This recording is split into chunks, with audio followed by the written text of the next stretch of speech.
La lectura de la Torá del primer día de Rosh Hashanah nos trae el capítulo 21 del libro de Bereshit, del libro del Génesis, que trae el relato del nacimiento de Yitzhak y su Brit Milá.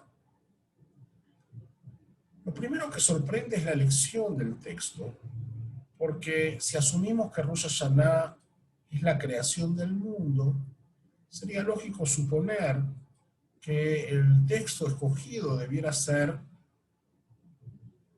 el primer capítulo de Bereshit, que habla de la creación del mundo.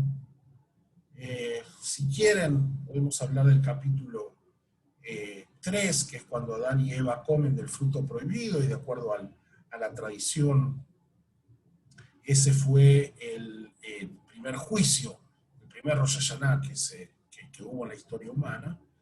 Pero la elección de los sabios nos traslada al capítulo 21 de Bereshit, que cuenta, como decía recién, el nacimiento de Yitzhak, su Brit Milá,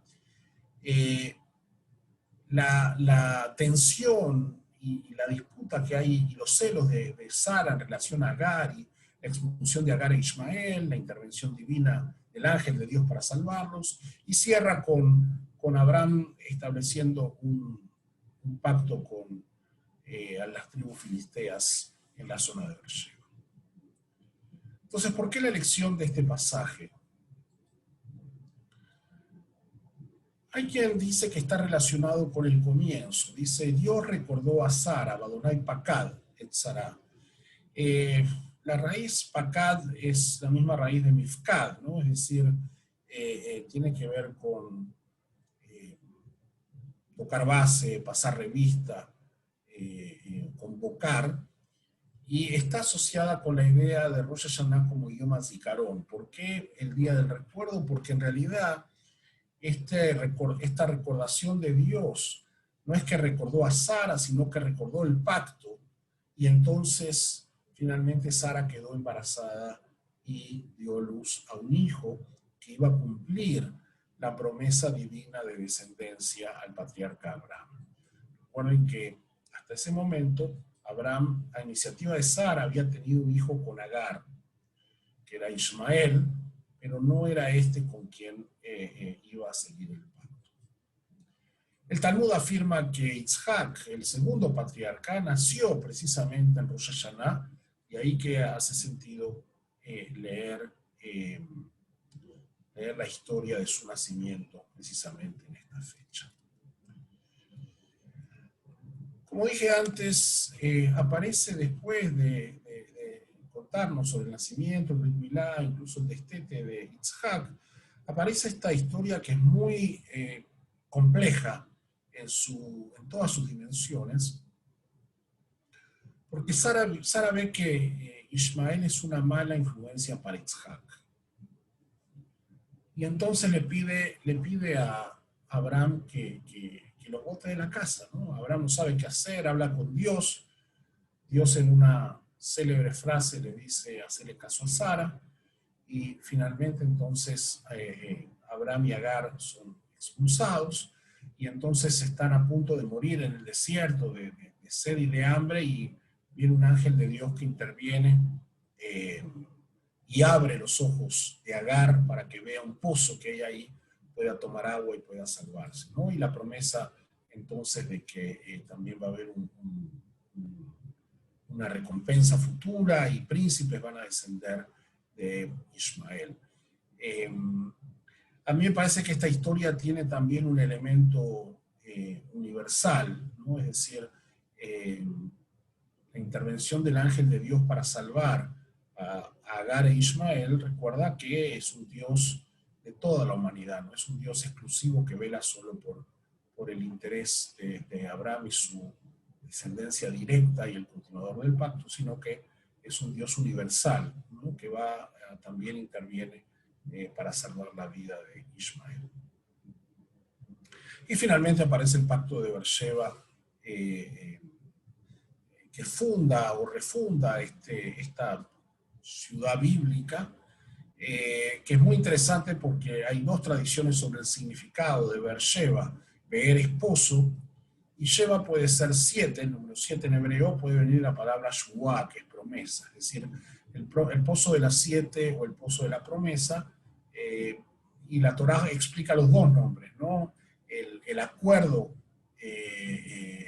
con los filisteos se hizo sacrificando 7 animales y también con una promesa, ¿no? Entonces hay una tradición doble para justificar el nombre de esta ciudad.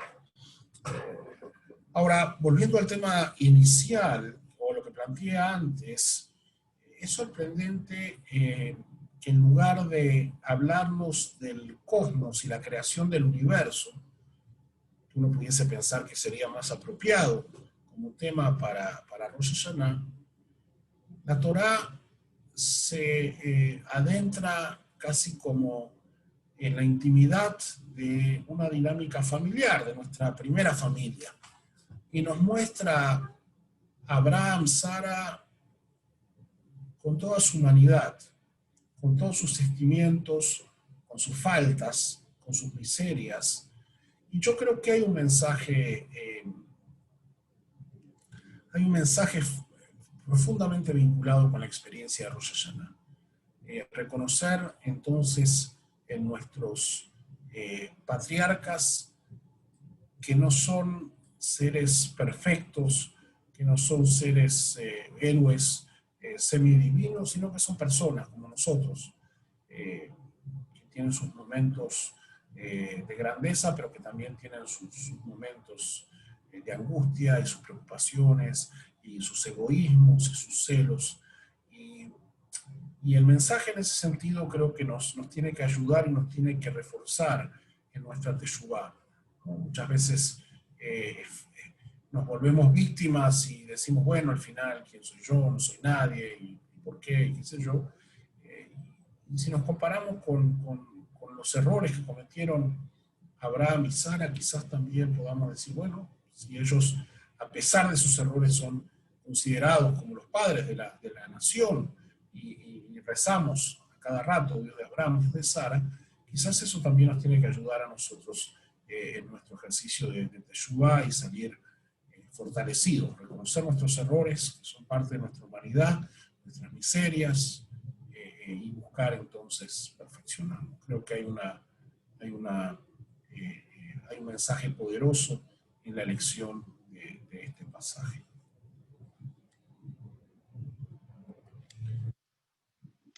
La lectura del maftir. El maftir es la aliyá extra, la aliyá que se añade al cuerpo de aliyot, que está relacionada no con lo que se leyó o no forma parte del paquete inicial, sino que es una aliyá extra que se vincula con la persona que va a leer la haftará. Fíjense que maftir y haftará tienen la misma raíz. Cuando es un Shabbat común, el maftir es una repetición generalmente de una parte o de toda la separación. El maftir nace para darle un honor a la persona que va a leer la haftará.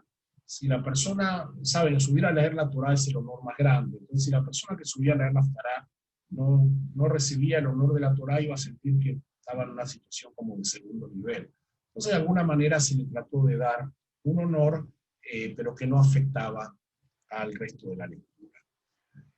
Interesantemente, esta idea del maftir se la tomó también para leer de un segundo rollo de la Torá un pasaje cuando hay alguna circunstancia específica.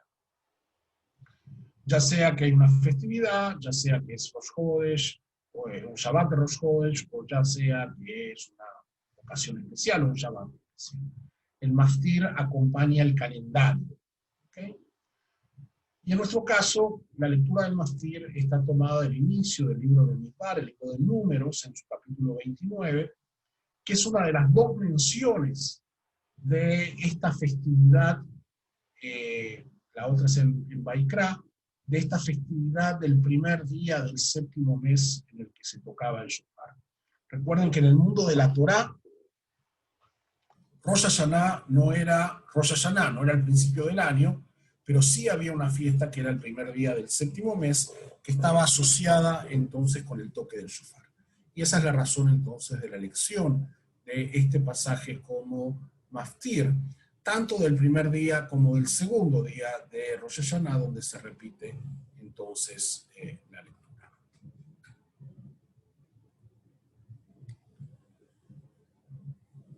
La Haftará para el primer día. La Haftará es un pasaje del libro de los profetas.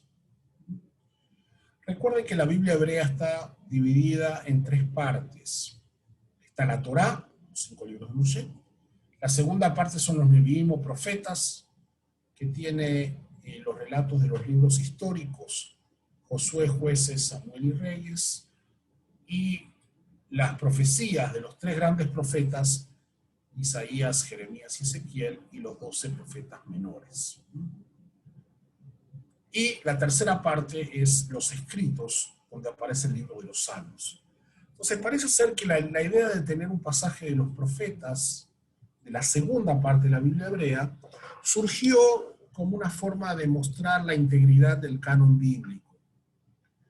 La plegaria está llena de salmos, tenemos lectura de la Torá, la acabamos de realizar, entonces la idea de la Haftará es un pasaje del libro de los profetas que venga a completar, a complementar la lectura de la Torá.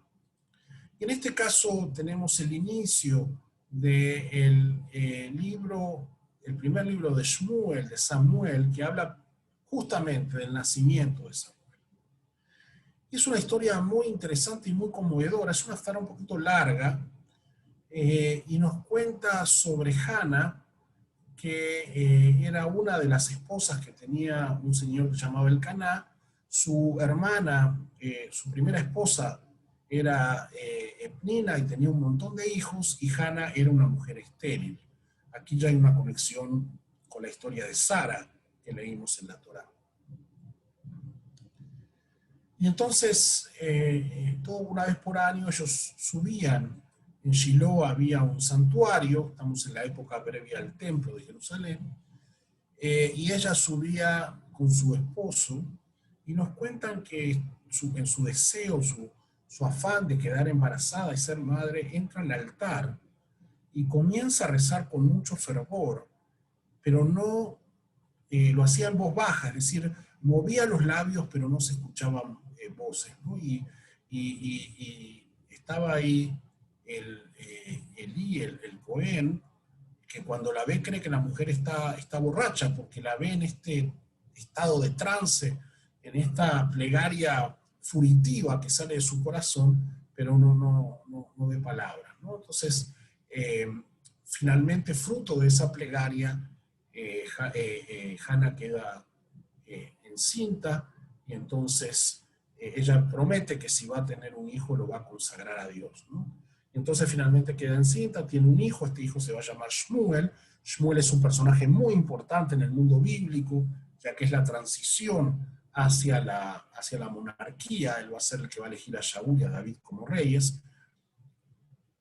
Y entonces cuando llega la hora de llevarlo para consagrarlo a Dios, a Shiloh, entonces se nos cuenta que Hannah va y hace otra plegaria, esta vez de agradecimiento a Dios, ¿no? Entonces, claramente la conexión, hay una conexión con Sara y su esterilidad, y el hijo que llega con un destino de grandeza.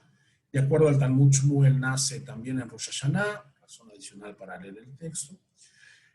Y posiblemente me atrevería a decir que hay una tercera conexión, por ahí no tan poderosa, que tiene que ver con la plegaria, con el fervor de la plegaria. En el mundo antiguo no había un ejercicio de plegaria como conocemos nosotros hoy en día. El ritual oficial era los sacrificios, así que no tenemos muchos ejemplos de rezos con fervor, y este es uno verdaderamente conmovedor, y allí entonces que la tradición lo haya escogido para leer como estará el primer